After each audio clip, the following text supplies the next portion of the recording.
life saying, yeah, but Jesus ate fish because I don't eat fish anymore either, because the fish are harmed in the factory farmed fish and stuff. Yes. Jesus ate fish and Jesus drank wine because I stopped drinking. So for my frequency. Okay. Yeah, okay. We'll see what he has to say. All right.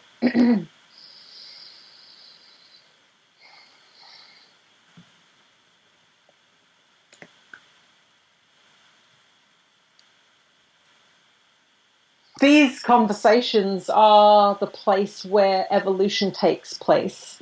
I am that one that you know as Jesus, and because what you eat holds a frequency, and the lower frequencies of violence and suffering and pain, which is what your industrially raised meats hold, they are grown in that frequency.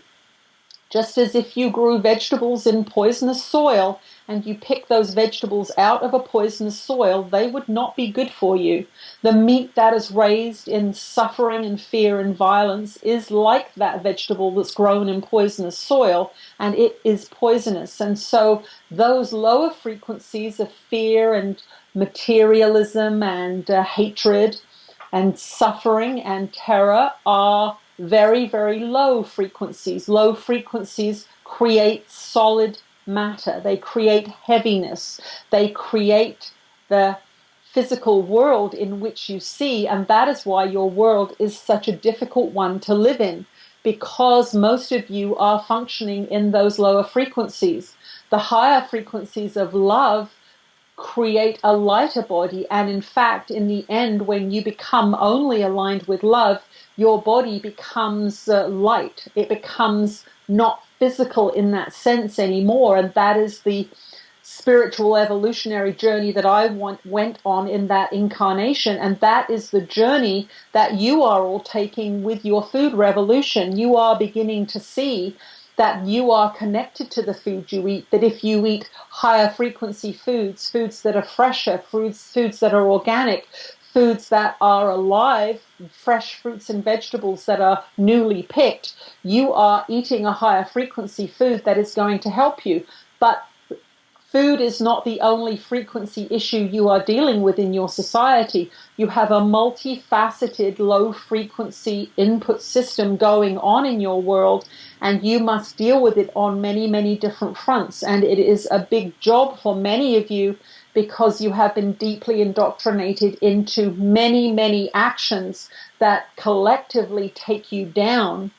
We are beginning to teach you the many, many actions that will bring you up into the higher frequencies. Now, this is not just some esoteric idea. Why should you want to be at a higher frequency? Well, frequency manifests experience. Frequency manifests the physical body. So if you are suffering from sickness and cancer or digestive problems or any number of negative low frequency manifestations, that is showing you that you are out of accord with love, that you are down in these lower realms.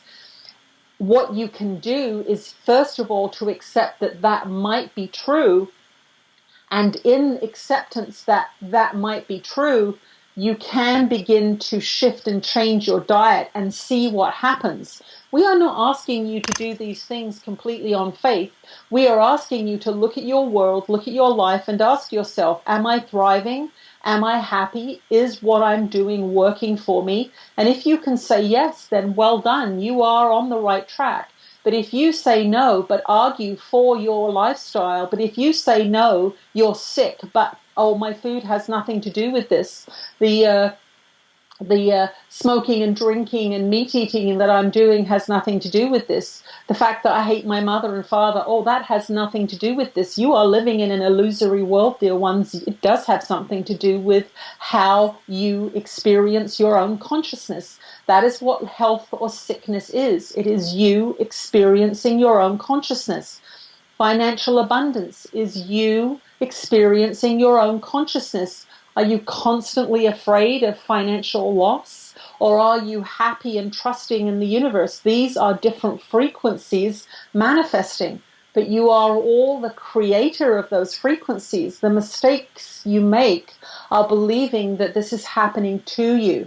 This is the great illusion of your world. It is coming from you and being shown to you. This is what we want you to take from this conversation. So understand that, yes, changing your food does matter. But you must remember, when I was alive, everything was organic.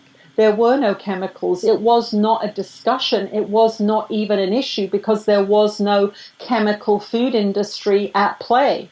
And so all of the animals, for example, that were eaten in that time and place were raised outside by people who loved them. They were taken for walks across the mountains and the fields and drank in the pristine, unpolluted lakes of the time. They were incredibly healthy, happy animals, and it is okay if once in a while you want to have some piece of meat that is raised in that way, but it is not necessary, and it is not in the end to your benefit, because those animals deserve life just as you deserve life. Everything deserves to live out its consciousness experience in the way it chooses. But many of these animals are coming in at this time to reflect back to you your cruelty, to reflect back to you your unloving nature, so they know on some level that their work is serving a greater purpose. So do not think that they are completely unconscious of the work, the tremendous work that they are doing, bringing to your society's attention the unloving nature of your food manufacturing systems. So yes, I did eat some of those things, but that was then and this is now. We are trying to teach you how to shift within your own society and how to evolve with the Western trained consciousness that you have. That time and place was very different, and we asked you to stay focused on this time and place, and that was why we wrote that book, to get the stories out that you were curious about, to get the information to you that you wanted to know about my life back then. But I am here now teaching because this is the only place that you can change your consciousness. This moment is the only place that you can choose love or fear.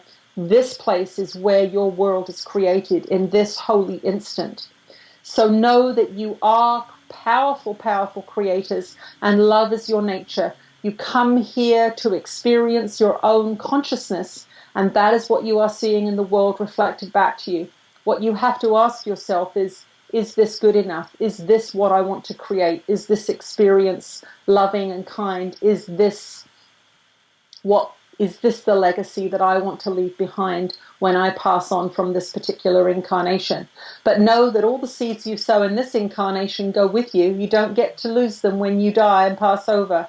They get to be planted in your next incarnation as well. So pay attention to what seeds you are planting, because they go with you. They are your precious children, and you nurture them and water them, and you keep them alive with your thoughts. So think about that before you act unconsciously. That manifestation is going to come back to you. If not now, then later. It is not a punishment. It is the loving universe showing you your frequency. We will speak to you again at another time. Oh, thank you. That was fantastic. That was good. Yeah, that was good.